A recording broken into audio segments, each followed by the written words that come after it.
ಮಗಳ ಪ್ರೀತಿಯನ್ನು ಒಪ್ಪಿ ಮದುವೆ ಮಾಡಿಕೊಟ್ಟಿದ್ದಕ್ಕೆ ಪೋಷಕರು ಸದ್ಯ ಬಹಿಷ್ಕಾರದ ಶಿಕ್ಷೆಯನ್ನು ಅನುಭವಿಸ್ತಾ ಇದ್ದಾರೆ. ಚಿಕ್ಕಮಗಳೂರಲ್ಲಿ ನಡೆದಿರುವಂಥ ಘಟನೆ ಇದೆ. ಅನ್ಯ ಜಾತಿಯ ಯುವಕನ ಜೊತೆ ಮಗಳ ಮದುವೆಯನ್ನು ಮಾಡಿದ್ದಾರೆ ಅನ್ನೋ ಕಾರಣಕ್ಕಾಗಿ ಪೋಷಕರಿಗೆ ಬಹಿಷ್ಕಾರ ವಿಧಿಸಲಾಗಿದೆ.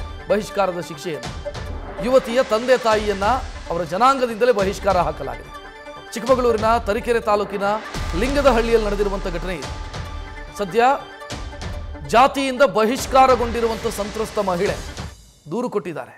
1 ವರ್ಷದಿಂದ ನಮಗೆ ಈ ರೀತಿ ಬಹಿಷ್ಕಾರದ ಶಿಕ್ಷೆಯನ್ನು ಕೊಟ್ಟಿದ್ದಾರೆ. ನಾವು ಕಂಪ್ಲೇಂಟ್ ಕೊಟ್ಟರೆ ನೆಪ ಮಾತ್ರಕ್ಕೆ ಒಮ್ಮೆ ಲಿಂಗದಹಳ್ಳಿ ಪೊಲೀಸರು ಬಂದು ಹೋದರು, ಪರಿಶೀಲನೆ ಮಾಡಿದರು. ಬಟ್ ಅದರಿಂದ ಯಾವ ಉಪಯೋಗವೂ ಕೂಡ ಆಗಿಲ್ಲ.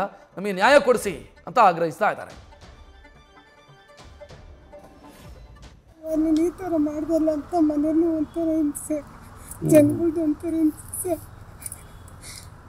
ಜನ ಅವರು ಯಾವ ಜನ ಇರ್ತಾರೆ ಸರ್ ಅಂತ ಸರ್. ನಾವು ಗೋವಿ ಜನಾಂಗಕ್ಕೆ ಬರ್ತೀವಿ ಸರ್. ಇವರು ಸಮುದಾಯದವರೇ ಮಾತಾಡ್ತಾರೆ. ನಮ್ಮ ಸಂಬಂಧ ಇಲ್ಲ ಸರ್ ನಮಗೆ. ಅವ್ರು ನಮ್ಮ ಮಗಳನ್ನ ಚೆನ್ನಾಗಿ ಇಟ್ಕೊಂಡಿದ್ದಾರೆ. ಇವ್ರು ಹಿಂಗೆ ಮಾತಾಡೋದಕ್ಕೆ 1 ವರ್ಷ ಆಯ್ತು ಸರ್. ನನ್ನ ಮಗಳನ್ನ ನಾನು ನೋಡ್ದಲ್ಲೇ ಮನೆ ಕಳ್ಸಲ್ಲ ಸರ್. ಅವರು ಕಷ್ಟಪಟ್ಟು ನಾನು ಸಾಕಿ ಸರ್, ಮದುವೆ ಮಾಡಿಕೊಟ್ರು. ನನಗೆ ಜನಗಳಿಂದ ಇಷ್ಟು ನೋವು ಸರ್. ಮಗ ಗಂಡನ ಮನೆಗಿದ್ದಾಳೆ ಸರ್, ಅವಳು ಗಂಡನ ಮನೆಗಿದ್ದಾಳೆ ಸರ್. ಈ ಜನಾಂಗ ಅಂತ ನಮ್ಗೆ ಇಷ್ಟು ನೋವು ಕೊಡ್ತಾರಲ್ಲ ಸರ್. ಸರ್ಕಾರ ಯಾಕೆ ಈ ಥರ ಕ್ರಮ ತಗೊಳ್ತಾ ಇಲ್ಲ ಸರ್? ಇವರು 1 ವರ್ಷ ಆಯ್ತು ಸರ್.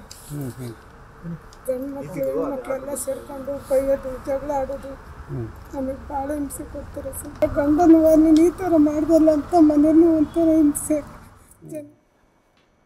ಮಗಳನ್ನ ಬೇರೆ ಜಾತಿಯ ಯುವಕರಿಗೆ ಮದುವೆ ಮಾಡಿಕೊಟ್ರು ಅನ್ನೋ ಕಾರಣಕ್ಕಾಗಿ ಒಂದು ಇಡೀ ಕುಟುಂಬಕ್ಕೆ ಬಹಿಷ್ಕಾರದ ಶಿಕ್ಷೆಯನ್ನು ವಿಧಿಸಿರುವುದು. ಅಂದರೆ ಜಾತಿಯಿಂದ ಬಹಿಷ್ಕಾರ, ಬೇರೆ ಜಾತಿಗೆ ಮದುವೆ ಮಾಡಿಕೊಟ್ರು ಅನ್ನೋ ಕಾರಣಕ್ಕಾಗಿ ಕಳೆದ 1 ವರ್ಷದಿಂದ ಈ ಮನೆಯವರು ಟಾರ್ಚರ್ ಅನುಭವಿಸ್ತಾ ಇದ್ದಾರೆ. ಮನೆಯವರನ್ನ ಊರಿನವರು ಯಾರು ಭೇಟಿಯಾಗಂಗಿಲ್ಲ, ಯಾವುದೇ ಕಾರ್ಯಕ್ರಮಕ್ಕೆ ಅವರನ್ನು ಆಹ್ವಾನ ಕೊಡಂಗಿಲ್ಲ. ಇಂಥ ಪರಿಸ್ಥಿತಿನ ಎದುರಿಸ್ತಾ ಇದ್ದಾರೆ. ಪೊಲೀಸರಿಗೆ ದೂರು ಕೊಟ್ಟರೆ ನೆಪ ಮಾತ್ರಕ್ಕೆ ಒಮ್ಮೆ ಬಂದು ಹೋಗಿದ್ದಾರೆ. ಕಳೆದ 1 ವರ್ಷದಿಂದ ನಾವು ಈ ಕಿರುಕುಳವನ್ನು ಅನುಭವಿಸ್ತಾ ಇದ್ದೀವಿ, ನಮಗೆ ನ್ಯಾಯ ಕೊಡಿಸಿ ಅಂತ ಕೇಳ್ಕೊಳ್ತಾ ಇರೋದು.